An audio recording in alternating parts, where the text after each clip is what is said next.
Welcome to Cavs Daily, your one stop shop for everything Cavs related. I'm your host, Paul Williams. We are presented by FanArt. Appreciate you guys joining me here today as we count down well within a month till the season starts. Just a couple days till Media Day, training camp tips next week, preseason in a few weeks. It's about to get a lot of fun around here. And before we get into more Cavs stuffs, gotta tip the hat to our neighbors, the Cleveland Guardians, who clinched a playoff spot with a win against the Texas Rangers tonight, and they will be going for the Central Division crown with a win in their season finale. So kudos, Tribe. We'll be cheering for you in the playoffs, like I know you'll be cheering for the Cavs when they're making their run. Now, to make that run, there were a few things Coach Kenny Atkinson recently sat down with Cleveland.com and spoke about. And one of the interesting tidbits that he mentioned was, well, first of all, we all know the heaps and amounts of praise that Atkinson and Altman and the organization in general have bestowed upon Evan Mobley, and also how many expectations they've put on him and what they expect from him. But one thing they hadn't really dug into a lot previously was the fact that Kenny Atkinson sees Evan Mobley as a player that can do more than just knock down shots or have some post moves. He can be a true facilitator and ball handler in the half court and in transition basketball. And that would be something that, if that was the case and Evan Mobley has that inside of him, it's a little frustrating to think about why we didn't use that more last year, especially in the playoffs against the Pacers when they sped us up and we had a lot of issues with the ball handling and bringing up the ball, things of that nature. Evan Mobley was out in game two, the game when the final minute we could have used anyone that could have just helped Donovan get the ball up court, get the ball inbounds, and kind of facilitate a basic offense. And if that can be Evan Mobley, I mean, that'd be huge for the Cavs. We've already seen in small sample sizes Mobley getting a block or getting the rebound and taking it and going himself. Usually ended up in a highlight dunk or some type of basket foul. A good positive outcome for the Cavs. And I do think he has that in him. I'm not sure if he's ready to be like a 1B as far as like a second point guard on the floor at the power forward center goes. But I do think that he can take more responsibility dribbling the ball and using his ball handling skills, which he does have. Now, he's a very long 7-footer, so his handle is it's never gonna be as tight as a more short, compact player, but he can handle the ball, he can dribble well, and it'd be very scary if we're talking about Evan Mobley really bringing up the ball and facilitating offense, and not just in the pick and roll, but in sets and plays that are called for him to run.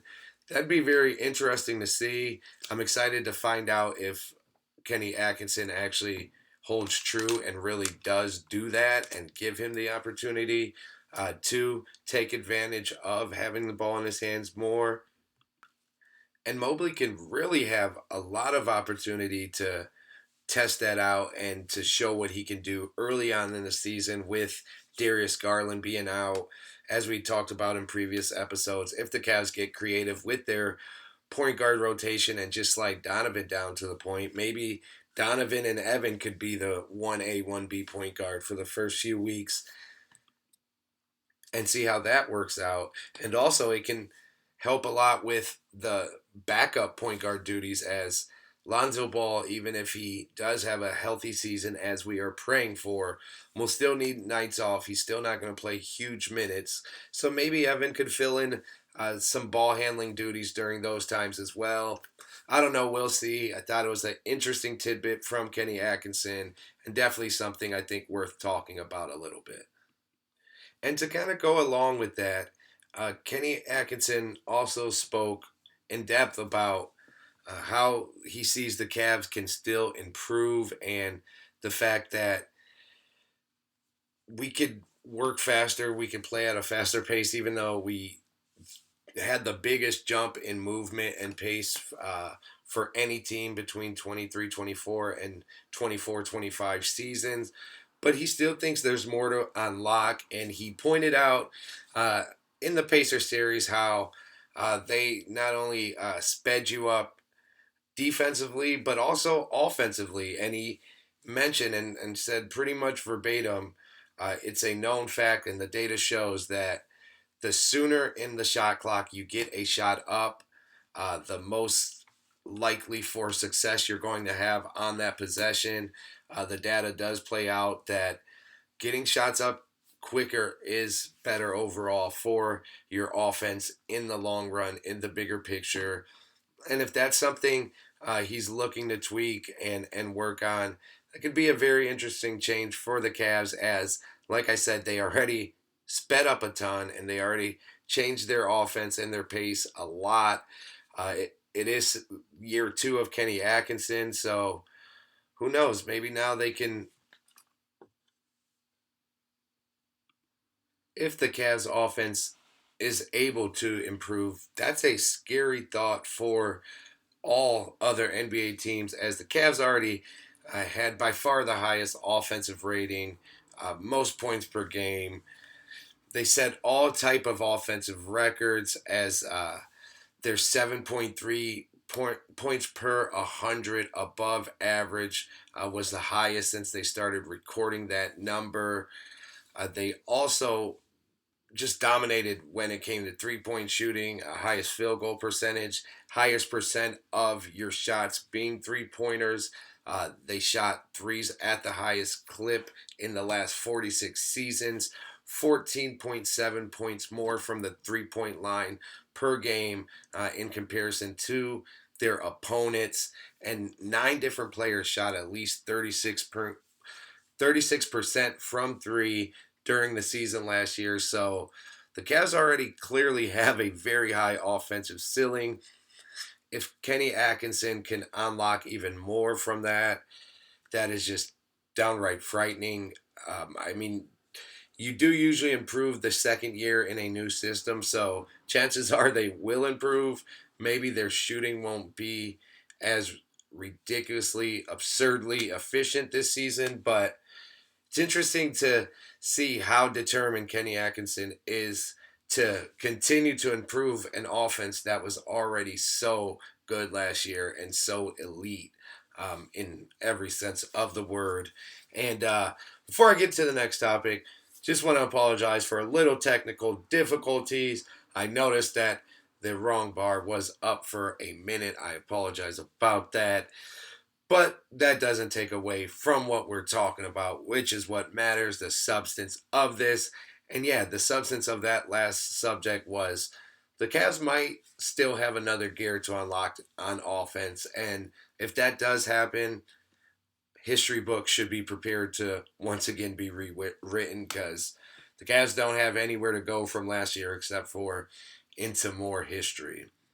Speaking of history, can the Cavs superstar Donovan Mitchell, not just can he win it, because he finished fifth last year in the MVP voting, so Donovan Mitchell can be an MVP. Let's get that clear first and foremost. But will he perform at an true MVP level this year? Will he be in the discussion still in February and March? Will people and pundits still, when they mention, who knows whether it's Giannis, Jokic, SGA, will Donovan be a serious name still in the discussion? I think yes. And from all the reports, I think he's hungrier than ever, even though that's surprising because Donovan always seems like someone that's motivated. But from all the reports and seeing him myself, he does seem like he is motivated on another level. He hears all the talk about the second round, he can't get out, blah, blah, blah. And now all the talk about Evan Mobley, and it's his team, and it needs to be his team to win a championship. You can't win a championship with Donovan as your best player. And while Donovan will always say the right things, and I do think he loves seeing his teammates eat and do their thing as well. I mean, he's a competitor. Of course, he wants to show he can lead a team to a championship. And Kenny Atkinson said flat out, he's in midseason form, and they've had to tell him, if anything, to ramp it down a little because he's already like raring to go and looking closer to playoff form than he is to preseason and beginning of season form. So that's exciting news if you're a Cavs fan. I feel like Donovan Mitchell already took like the first huge step towards being an MVP type player last year when he really sacrificed for the team a ton, but still found a way to put up crazy numbers, just under 25 points, 6 rebounds, five assists, still a game, all NBA second team. Like I said, top 5 in MVP voting. The way he played last year is the way I think he can win the MVP. If he continues playing almost exactly like he did last year, maybe add in 2.5 more points a game, shoot a tick better percentage from three, which, I mean, he shot 38%, so just get to 39, 40, and have another 60 win season. I think Donovan can win the MVP this season, and I think he will be in the running. Obviously, injuries can change that in a hurry, but I don't know. It seems like Donovan is super motivated. I mean, even from the the uh, the press conferences after the playoff loss last year, you could hear it in everything Donovan said. He is locked in and knows that the regular season isn't going to matter if the Cavs don't do it in the playoffs. So I think he's going to come out next year with just a different mentality from day one. And if the reports of him already being in midseason form is true, I think we're already on the cusp of that happening, and that could easily turn into an MVP level season from our superstar, Spida Donovan Mitchell. And to wrap things up today, we're just going to dig a little bit more into the East with the reports coming out from Philadelphia that both Joel Embiid and Paul George are still, well, they didn't just come out and say it, but they're still rehabbing and early in the stages of being back to true playing shape, coming off of knee surgeries for both of them. Paul George had his later in the summer, so he might be a little further out. But with Embiid, you never know. And I mean, from everything I heard, they were planning and hoping to have Embiid 100% ready to go for the season.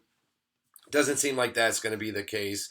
Jared McClain already hurt again after playing in less than 30 games last season. He had a UCL injury that's going to keep him out at least the first month or two. So Philly's already cratering and already had a ton of questions as it is. And then you look at the teams like Orlando and Atlanta, who are kind of by default being pushed into the upper echelon of the East. Those guys haven't proven anything. Atlanta has a lot of guys that need to stay healthy, and both have key additions they're going to be counting on that you don't know how they're going to fit, and they're not exactly surefire superstars. Desmond Bain is a very good player. That doesn't mean Orlando is much more of a threat than they were last year to the Knicks or the Cavs. In Atlanta, Luke Kennard and Nickel Alexander. I mean, I know he had a good year last year, but I don't know. I don't think they're at the over the top, push a team to a championship level type additions for their respective squads. Maybe if they went to teams built a little different, they could be that type of piece. But as it is, I don't know. Maybe it makes them more of a solidified playoff team. But there's still a lot of questions with what their ceiling is and how good they're actually going to be. Detroit's only done it for 1 year, and you just never know with a team and a franchise that's struggled for so long. Was that a blip in the radar? I mean, the Kings made a little run a couple years ago. They look like the next up and coming young team, and look what happened with them. So you never know, but I'm not 100% sold on them, and there's still a bunch of questions. Milwaukee, I mean, is Giannis even going to be there at the end of this season? Or will he hit it off with Miles Turner and kind of being the guy again? Does that fit him better? Not having to share with Lillard anymore. Ton of questions there. Toronto, I mean, their roster is just built kind of weird. Emmanuel Quickly, RJ Barrett, Grady Dick. How well do they play together as a backcourt? Does Brandon Ingram fit? Will he be healthy? Will he be motivated? Will it matter? I think they're one of the wild cards, and that obviously just comes with question on its own. Some things there won't be that many questions about, though, that I think we could be sure of is the Nets, the Hornets, and the Wizards are going to be trash. I'm sorry. I think you guys know that as well. A great season, I guess, would be fighting for a play-in until the end. And then the Bulls are going to make the play-in. I mean, let's just pencil them in. It's going to happen. No matter how they get there, what the route looks like, the Bulls will be in the play-in. So those are the solidified answers that we have so far. But I feel like everything else is a question mark. I mean, also solidified is the Cavs are the team to beat, period, point blank. And the Knicks are overrated. That's also solidified. But no, the Knicks and the Cavs are also pretty solidified as the top contenders. But I mean, I guess depending on who it's coming from, both of those teams have some questions as well. So lot of questions going on as we head into the season as far as the Eastern Conference goes. But that doesn't mean it's going to be a bad conference. It just means we don't know what we're going to get, and we just have to wait till the season starts to find out. Luckily, if you're watching this show every day, you will know exactly what's going on throughout the season and beyond, as we will be keeping you up to date with all the news on a daily basis. Until I'm back with another banger tomorrow, I appreciate you guys joining me today. Go Guardians, and I hope you all have a wonderful day.